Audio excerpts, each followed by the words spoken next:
ગુજરાતીઓ માટે પણ ગૌરવની મોટી ક્ષણ આવી છે। ગુજરાતના ગરબાને હવે વૈશ્વિક ઓળખ મળી છે। યુનેસ્કોએ ગુજરાતના ગરબાને અમૃત સાંસ્કૃતિક વારસા તરીકે ગરબાની પસંદગી કરી છે, જે સમગ્ર ભારત માટે ગૌરવની વાત છે।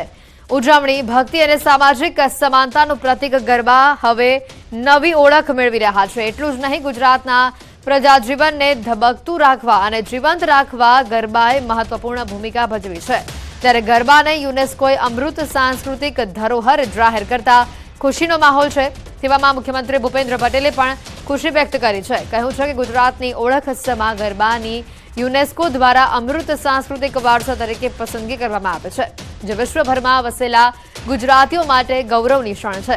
પ્રધાનમંત્રી નરેન્દ્ર મોદીના નેતૃત્વમાં દેશની વિરાસતને મળેલા મહત્વ અને તેને વિશ્વ સમક્ષ ઉજાગર કરવાના પ્રયાસોનું આ સુખદ પરિણામ છે તેવું જણાવી સીએમ ભૂપેન્દ્ર પટેલે ગુજરાતના લોકોને ખૂબ જ અભિનંદન પણ પાઠવ્યા। સાથે જ સાંસ્કૃતિક મંત્રી કિશન રેડ્ડીએ પણ કહ્યું કે વિશ્વ સમક્ષ આપણી સમૃદ્ધ સંસ્કૃતિ, પરંપરાઓ અને વારસાઓ દર્શાવતી આ યાદી પીએમ મોદીના નેતૃત્વ હેઠળની આ સરકારના અથાગ પ્રયાસોની સાક્ષી છે।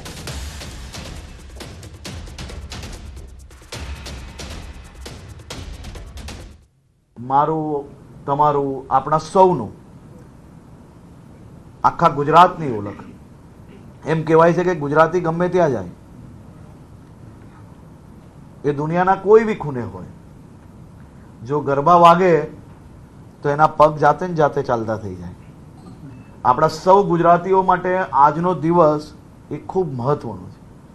આપણા માટે આપણી ઐતિહાસિક ધરોહર, આપણો ગરબો આજે યુનેસ્કો દ્વારા એને 2023ના જે મહત્વના જે નિર્ણયો છે, મહત્વના જે ડિક્લેરેશન છે, એમાં આજે ગરબાને દુનિયા સુધી પહોંચાડવાનો એક મહત્વનું ડિક્લેરેશન યુનેસ્કો દ્વારા કરવામાં આવ્યું છે। આજે ગુજરાતભરમાં તમામ જિલ્લાઓમાં ગરબાને અને આ નિર્ણયને અને આ ડિક્લેરેશનને વધાવવા માટે ગુજરાત સરકાર દ્વારા અને રાજ્યની સૌ એનજીઓએ સાથે મળીને અમદાવાદના ભદ્રકાલી માતા મંદિર પર ગરબાનું આયોજન કરવામાં આવ્યું છે।